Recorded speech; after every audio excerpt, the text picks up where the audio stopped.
Vamos lá. E aí, tudo bem? E aí, nós estamos começando então com a nossa live, agora um pouquinho atrasados, né? Mas vamos começar então.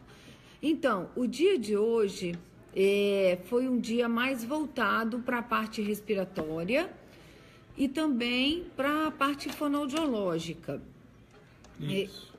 Nós vamos fazer um pouco dessa discussão. Alguns temas não foram tão importantes, mas assim, falam muito. A primeira sessão pela manhã falou muito sobre o FDA enquanto órgão regulador e a demora na liberação dos trabalhos e também da demora da inclusão dos pacientes nos programas de testes, porque os pacientes estão querendo trabalhar, querendo fazer parte dos testes, né, dos testes de medicamento, e existe uma burocracia muito grande no FDA que tem um subcomitê hoje tentando trabalhar para melhorar. O upgrade do dia foi o Dr. Rick Beckley, que deu uma palestra maravilhosa, e para apresentar o tanto que é retrógrada a lei, ele colocou uma peruca mostrando da idade, quase que na Idade Média lá, o que era a parte dos reinados, e mostrou que o FDA precisa mudar e que o paciente de ela não tem tempo. Então a gente precisa ter a oportunidade de deixar o paciente fazer o trabalho. Então isso foi uma discussão muito importante, muito acalorada, que aconteceu de manhã e foi muito legal. E aí, no segundo momento, que eu acho que foi o momento mais interessante da manhã, que foi quando eles começaram a avaliar um pouquinho os estudos relacionados à parte respiratória. Então, fizeram um trabalho comparativo entre o tanto que é importante realizar a capacidade muscular inspiratória do diafragma e a capacidade vital forçada na primeira visita. Então, que é um marcador importante do controle da patologia, a gente avaliar tanto a força do diafragma, que é o músculo inspiratório, quanto a capacidade vital. Então, o trabalho mostrou que essa caracterização da doença é muito forte e que é possível caracterizar o estágio da doença e caracterizar também se ela está ou não tendo uma progressão rápida ou lenta. Então, foi muito legal, eles colocaram que o tanto que é importante que a gente tenha o cuidado de avaliar na primeira visita ou no primeiro momento a capacidade vital forçada e a capacidade de força do diafragma. Num segundo, também muito importante tema, mostrou que existe uma diferença. A gente tem muita dificuldade de fazer o exame, às vezes, no paciente de ELA, porque às vezes ele não consegue selar os lábios, né? E ele não consegue fazer a força suficiente para poder gerar a avaliação correta da capacidade vital forçada. Então, foi feito um trabalho onde detectou que tanto a capacidade vital forçada quanto a capacidade vital lenta, que é feita quando o paciente vai fazendo essa avaliação toda, elas têm resultados preditivos iguais. Então, eles estão tentando provar que não tem necessidade de fazer somente a capacidade vital forçada, que às vezes o paciente não consegue fazer para avaliar a evolução da doença. Mas mostrou que todas as duas são preditores de sobrevida, como esse outro que eu acabei de falar para vocês. Então, é importante que a gente tenha uma avaliação dos preditores de capacidade vital para poder saber como que está indo a doença. Então, que a doença seja avaliada por esse exame, tanto de capacidade vital quanto um outro que a gente chama de sniff nasal, que é um sniff que mede a força do diafragma. E aí, um outro trabalho que foi falado também, e que no Brasil a gente faz muito pouco, é a escala de avaliação de score, em que grau está a doença. Então, o que a gente chama de ALSFRS, readaptada, né, revisada, e aqui se usa muito essa escala. Essa escala é fundamental, vocês devem, quem tem paciente, né, quem tem médico e tal, deve pedir um médico para tentar fazer esse score, para a gente descobrir em qual fase da doença que o paciente está.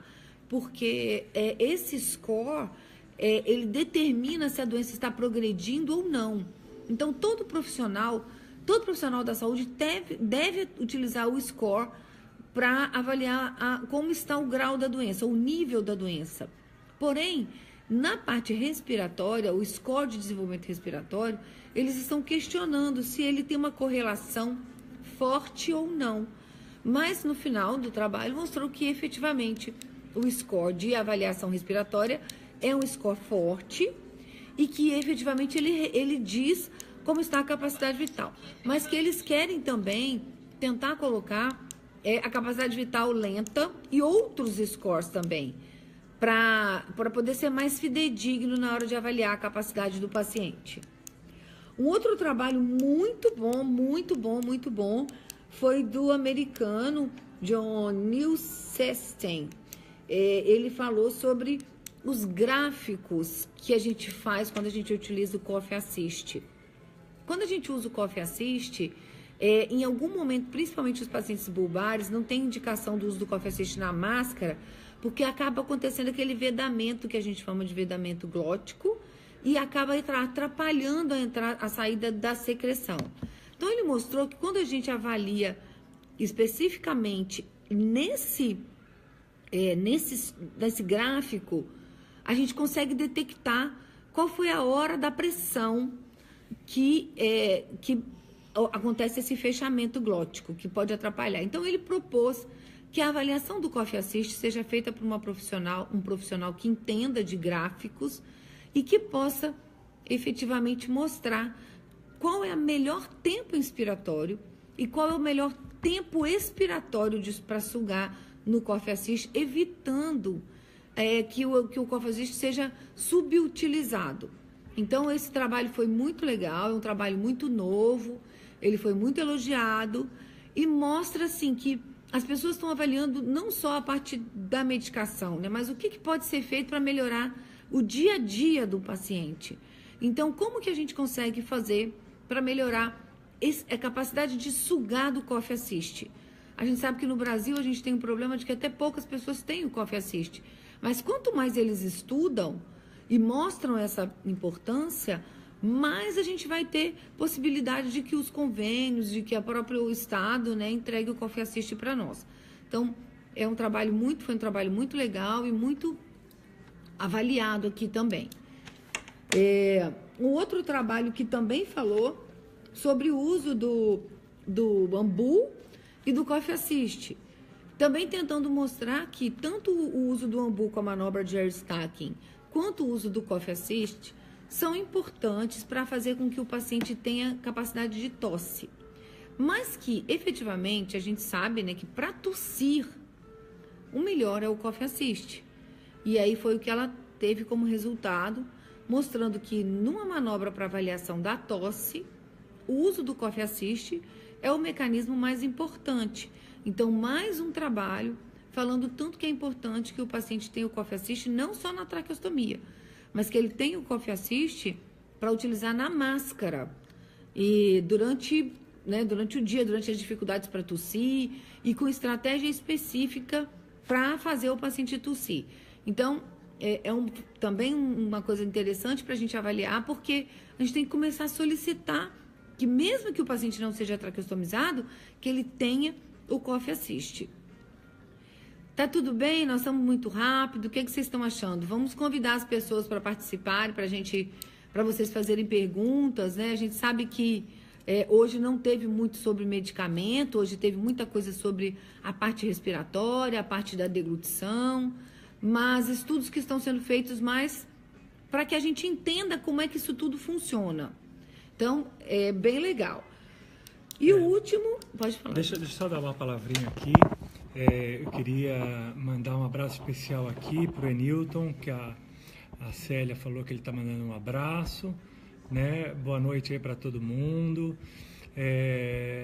Falar com a Dani, querida. Dani, até agora não vi absolutamente nada de psicologia, né? Não. Nada, esse ano não teve nada. Não, porque teve provavelmente no workshop. E ontem teve sobre qualidade de vida, sim, aquilo que a gente falou um pouquinho sobre qualidade de vida do paciente de LinkedIn. Eles fizeram uma avaliação disso ontem, sim. Mas, assim, esse ano teve um pouquinho menos do que o ano passado, porque eu acho que o ano passado eles enfatizaram muito a parte da psicologia. Esse ano eles deixaram um pouquinho mais para fono e para fisioterapia. Então, por isso que... E também não vi nada de nutrição, né? Ainda não, muito pouco de nutrição também. De nutrição, exatamente, foi pouco ainda. Bem, por enquanto acho que é isso. E só enfatizar aí sobre ontem, foi muito importante a parte de medicação. Hoje realmente não teve nada. Hoje teve um pouco de pesquisa, mas ainda aquela pesquisa embrionária, pesquisa mais ainda in vitro, pesquisas com animais, com ratos, com camundongos, para poderem estudar tanto o SOD1 quanto o TDP43, que é o que eles estão estudando agora, né, que são as mutações genéticas que tem na esclerose lateral amiotrófica. Estão fazendo bastante estudos sobre isso para identificar essas mutações e o que elas influenciam ela, mas tudo isso in vitro e em camundongo, tá? E ontem, só para esclarecer, o Masitinib teve um resultado bom. Agora o próximo passo é ampliar esse estudo para um número maior de pacientes, para ver se ele se confirma num número grande. Quer dizer, isso é a finalização da fase 3, para poder assim ele ser aprovado pelo FDA. E eu acho que entre 2018 e 2019 ele vira um medicamento. Eu acho que assim, a curto prazo, o que nós vamos ter de bom é o Masitinib, tá bom? Ale, continua agora falando aí das últimas coisas que você tinha aí. Pois é, então a gente, continuando o que foi passado hoje, eu sei que tem, como eu falei, gente que está aqui e que já estamos o tempo inteiro avaliando o paciente, a gente que está do outro lado, né, tentando capacitar os profissionais e fazer com que os profissionais se tornem melhores para poder atender de forma diferente. É importantíssimo o que nós vimos hoje, porque vai nos dar uma base para a gente capacitar melhor ainda os outros profissionais. Como eu falei para vocês, sobre a avaliação do gráfico no Coffee Assist, sobre a avaliação da capacidade vital forçada, ou da avaliação da capacidade vital lenta, ou do sniff nasal para trabalhar a força do diafragma. Então, são coisas importantes que a gente deve avaliar, até mesmo para a gente entender a progressão da doença, se a doença está progredindo rápido, se é uma doença de progressão lenta. Então, esse foi um trabalho hoje muito interessante em relação a isso. Uma outra coisa muito importante que eles falaram, só como último tema da manhã, eles falaram um pouquinho sobre o marcapasso diafragmático, mostrando que os estudos com marcapasso diafragmático, os estudos serão retomados e eles ainda não têm nenhum dado específico, né? Ele fez uma certa crítica a todos os estudos que já aconteceram e que vão fazer então um novo estudo mostrando o que pode ser feito de diferente. Então a gente acredita que está vindo aí alguma linha diferente em relação ao marcapasso diafragmático para beneficiar algum tipo de paciente. Eles vão avaliar quem é o paciente que vai ser avaliado pelo marcapasso diafragmático e que vai se beneficiar do marcapasso diafragmático. Então, não foi ainda um tema esquecido, é um tema que ainda está sendo correlacionado, tá bom? Nós estamos aqui todos com muito frio, está nevando muito, todos pegamos muita neve e estamos aqui encolhidinhos dentro do hotel, mas lá fora tá bem legal. Depois o Jorge vai postar as fotos do que nós fizemos hoje aqui nessa neve em Boston. Está tendo uma nevasca. Ale, tem algumas perguntas aí, deixa eu ver se você pode responder aí. Oi, Lúcia, boa noite. Deixa eu ver aqui. Edileuza, célula-tronco não foi falado. Não teve nenhuma palestra, eu não vi absolutamente nada sobre células-tronco, tá? não foi falado. A gente sabe hoje que aqui os estudos também mostraram que a solução hoje, o caminho é para terapia gênica e não para células-tronco mais. Células-tronco, pelo que a gente entende, ficou para trás, tá bom? Meu pai não é traqueostomizado, Coffee Assist. Posso solicitar pelo plano? É um aparelho que serve para ajudar o paciente a tossir, é isso? Sim, muito. É isso. O paciente que não tem força para tossir deve solicitar o Coffee Assist. Precisa de uma prescrição do médico, isso, do fisioterapeuta e fazer a pessoa. Assim, é muito importante. Então, eles estão mostrando coisas que a gente já sabe. Está sendo mais, agora nesse momento, está sendo mais explicitado que realmente o Coffee Assist ajuda na melhora da tosse. E outra coisa, ele melhora também, diminui o declínio da função respiratória. Tanto o Coffee Assist quanto a ventilação não invasiva. Outro tema que foi muito falado foi que a ventilação não invasiva, ela efetivamente é a terapia mais importante para fazer com que a doença progrida mais lentamente, principalmente na parte respiratória. Todos os estudos mostram isso. Em tudo, com a avaliação da tosse. Para avaliação da tosse, quem usa ventilação não invasiva tosse por mais tempo.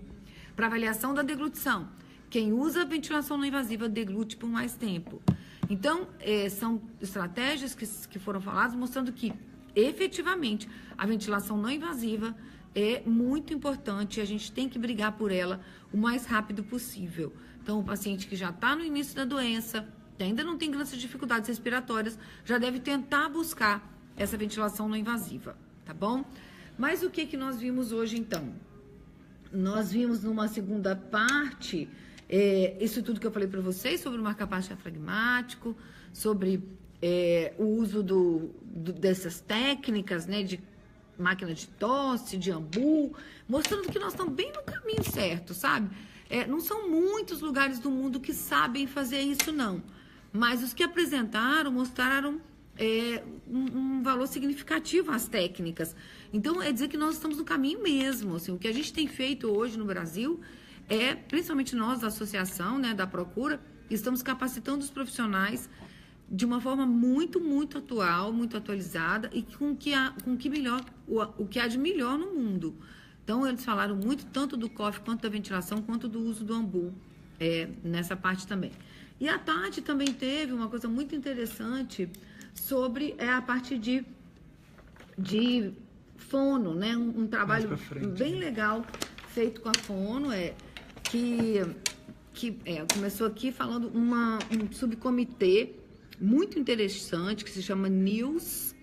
Esse grupo NILS é um grupo da Flórida que tem uma fonoaudióloga muito participativa, que é a Emily Posner, e ela faz um trabalho muito importante nos pacientes de ELA, e eles fizeram um trabalho mostrando como abordar, como padronizar uma estratégia específica para o paciente bulbar. Que a gente sabe que o paciente bulbar, ele começa pela região bulbar, então o mais comprometido dele é a deglutição, a salivação, a voz, e aí eles enfatizaram muito a necessidade da comunicação alternativa e aumentativa para que o paciente bulbar tenha e mantenha a comunicação. Então, foi um ponto muito bem colocado. E assim, como utilizar, o que treinar para o paciente utilizar e continuar utilizando a comunicação aumentativa. E isso vai fazer com que ele tenha mais qualidade de vida, que ele tenha mais vontade de se comunicar. E aí eles estão fazendo um protocolo, foi criado esse comitê, que se chama NILS, que é um subcomitê. E esse subcomitê vai trabalhar em avaliar que tipo de estratégia vai favorecer esse paciente bulbar, que a gente sabe que para nós é o difícil para tossir, é o difícil para engolir, é o difícil para falar, e que a maioria das vezes é para traqueostomia. Então, como a gente trabalhar especificamente com isso? Uma outra profissional também falou sobre a escala de salivação, né? A escala de secreção oral. E ela relacionou o seguinte, que na escala de secreção oral, os pacientes que têm a maior quantidade de secreção ou de salivação são aqueles pacientes que acabam indo mais rápido para a traqueostomia. No estudo dela, ela não definiu especificamente quais foram os tipos de paciente que ela avaliou. Ela pegou um grupo de pacientes em casa e fez a escala com eles. E correlacionou com a ventilação não invasiva. E mostrou que aqueles pacientes que têm muito mais ou severidade na salivação, eles foram mais rápido, foram para a ventilação, não se adaptaram na ventilação não invasiva, tiveram muita dificuldade respiratória e acabaram tendo necessidade de traqueostomia. Mas foi questionada também que nenhum desses pacientes passou por nenhum tipo de terapia ou de estratégia para diminuição dessa salivação, como, por exemplo, botox, uso de atropina, essas coisas que a gente sempre faz na tentativa de melhorar. Então, nenhum paciente passou por nenhum tipo de terapia. Então, o trabalho dela foi um pouco questionado em relação a isso, porque não tem como a gente afirmar que o paciente com grau de severidade 3 de salivação, ele vai ir para ventilação não invasiva e que vai para traqueostomia, porque a gente tem outras estratégias especificamente para isso. Tem mais pergunta por aí? Tem alguém perguntando alguma coisa? Como é que tá? Tem.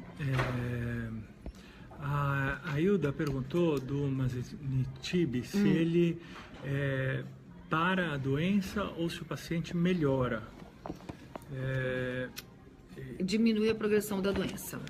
Ele diminui a progressão da doença. Então, nenhuma doença ainda nenhum remédio ainda prometeu a parar a doença. O Masitinib, ele está com 27% de diminuição de deteriorização da escala, como eu falei para vocês, aquela escala que faz com que a gente veja em qual nível a doença está. 29% de melhora na qualidade de vida, os pacientes não tiveram queda da qualidade de vida. 22% da capacidade pulmonar, então o paciente diminuiu em 22% a rapidez da perda da capacidade pulmonar e 25% de progressão da sobrevida, então melhorou a sobrevida. Então não tem nada ainda falando para parar da doença. Como nós falamos, o que a gente tem hoje é que um futuro muito próximo, a terapia gênica, aquilo que nós falamos ontem. Então, a terapia gênica parece que vem aí forte para ajudar a gente nesse tratamento mesmo, viu? A Luana está perguntando se falaram do Respiron. De jeito nenhum, Luana. Falaram muito do Coffee Assist, falaram muito do gráfico, da avaliação do gráfico do Coffee Assist, muito mesmo, falaram do uso do Ambu e muito, muito, muito do uso da ventilação não invasiva. Mas, efetivamente, ninguém absolutamente citou. Aliás, esse nome Respiron nem existe para esse grupo aqui de pesquisadores, porque não tem como fazer nada. E uma coisa muito legal, até, Luana, falando, eu fui conversar com esse médico, com esse fisioterapeuta que fez esse trabalho com gráfico, que foi simplesmente perfeito. Eu peguei a referência e quero depois passar para todos vocês, principalmente para os profissionais que sabem fazer uma análise gráfica, é que ele mostra que quando a gente aumenta o tempo inspiratório, efetivamente a gente recruta mais alvéolos. Então, que o Coffee Assist, ele pode ser utilizado também com um tempo de 2 a 3 segundos somente para abrir alvéolo, para abrir pulmão. E aí, logo depois veio o trabalho da moça fazendo o comparativo entre o Coffee Assist e o uso do Ambu.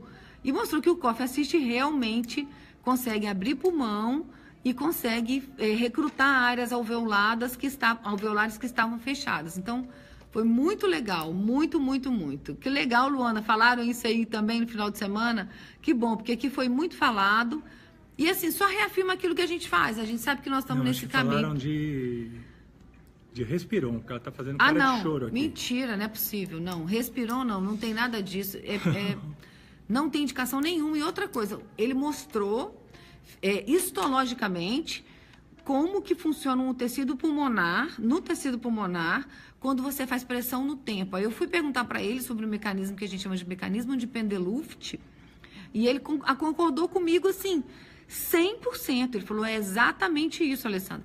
O que abre o pulmão é a pressão no tempo, e o Respiron não tem pressão no tempo, não tem jeito de funcionar o Respiron. Ainda mais para um paciente que tem um componente elástico de tórax tão aumentado como é o caso do paciente de ela. Então, assim, nós estamos no caminho certo. Graças a Deus nós chegamos aqui e nós reafirmamos muito dos nossos conceitos.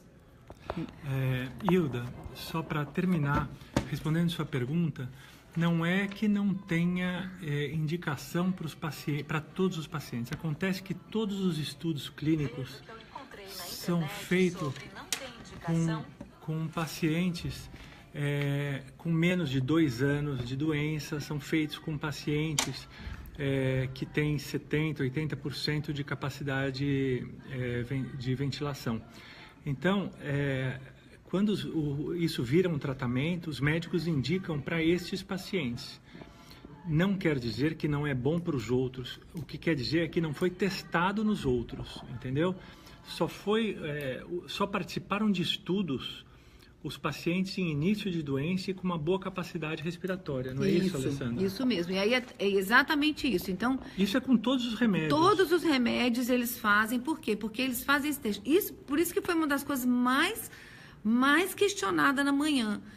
Que os pacientes têm que ter direito de tentar, em qualquer fase da doença, em qualquer circunstância, paciente traqueostomizado, paciente gastrostomizado, eles têm que ter o direito de tentar. Então, esse foi o tema de uma aula mesmo, o direito de tentar. E, principalmente, encorajando os neurologistas, principalmente os neurologistas americanos, que têm esse trabalho com a FDA, a solicitar que o paciente vá se inscrever nos trabalhos, porque a gente precisa desses pacientes para poder ter resultados bons. Então, foi muito legal, né? Então, foi uma estratégia legal que eles estão utilizando aqui. E aí, o outro tema também muito controverso, né? Que é um tema que a gente sabe que é um tema muito controverso, que é em relação ao exercício de resistência e endurance em pacientes com ELA. Ele fez um trabalho utilizando 120 pacientes. No final das contas, ficaram 20, 20, 20. Então, três grupos.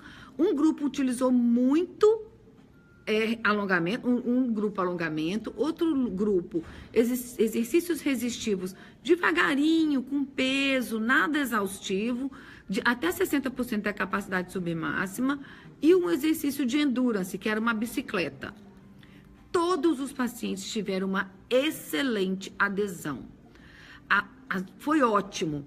Porém, ninguém sabe, eles não conseguem falar o que acontece dentro do músculo nesse momento da utilização dos exercícios. Mas, a princípio, o que foi colocado e o que foi recomendado é que o exercício pode ser feito, mas que o paciente não pode ter exercícios de estresse. Inclusive, foi o que ele falou.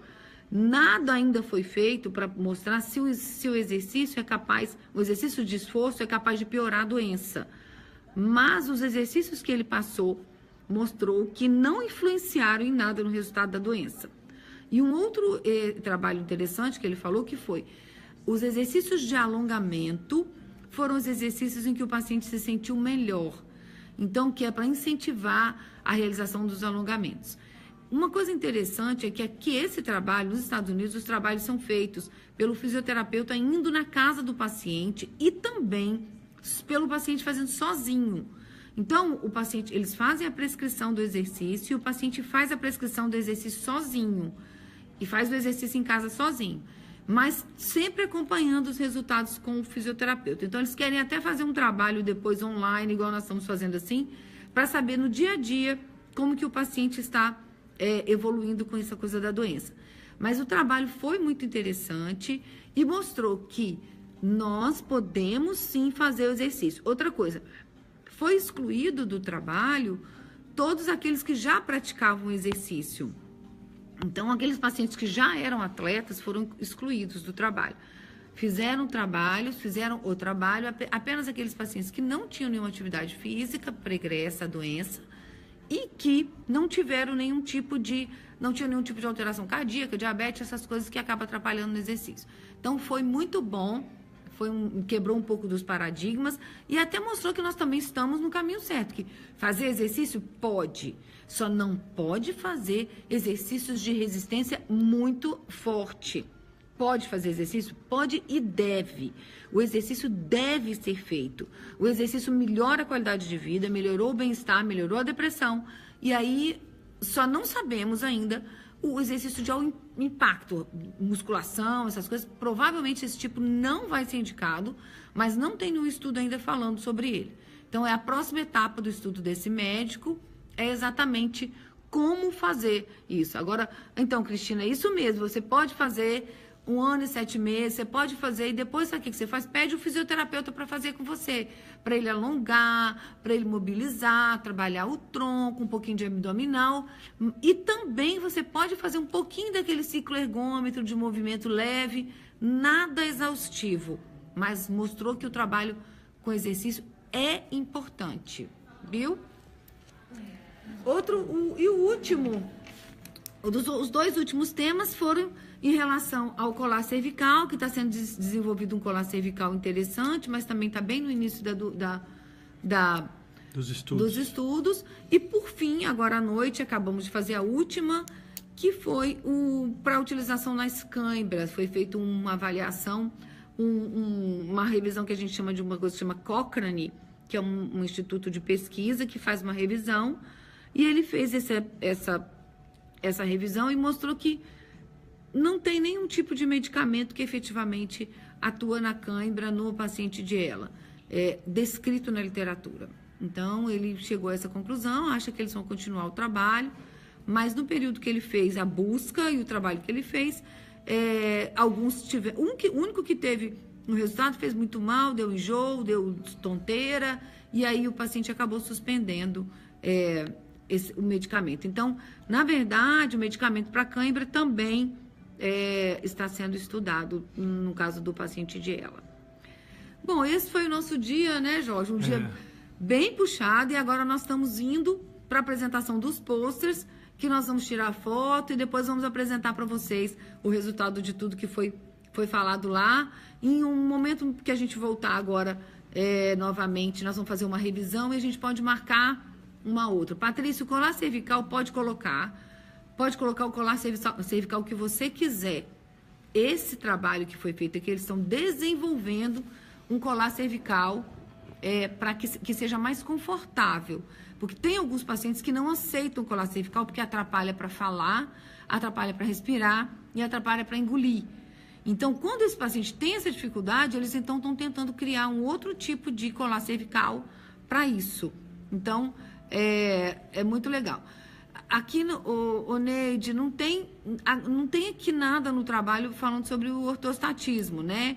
Isso é um tema que a gente fala, é muito importante ficar em pé, a mesa ortostática é realmente muito importante, ficar em pé é muito importante, mas aqui não teve nenhum trabalho aqui falando sobre isso.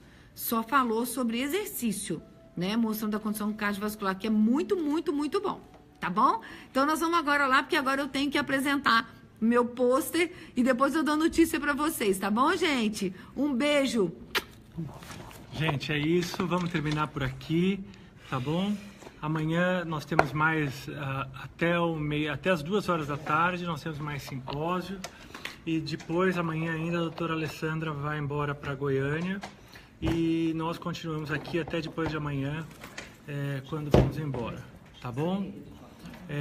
Vamos nos falando aí, se der amanhã a gente dá alguma notícia aqui, nós não podemos garantir porque depende da situação aqui em Boston, tá? A gente vai dando notícias para vocês, se vai ter live amanhã ou não, provavelmente nós não vamos conseguir fazer, tá? Mas qualquer coisa a gente entra e se for vai ser mais cedo, por volta das 19 horas, tá bom? Obrigado, um abraço em todo mundo.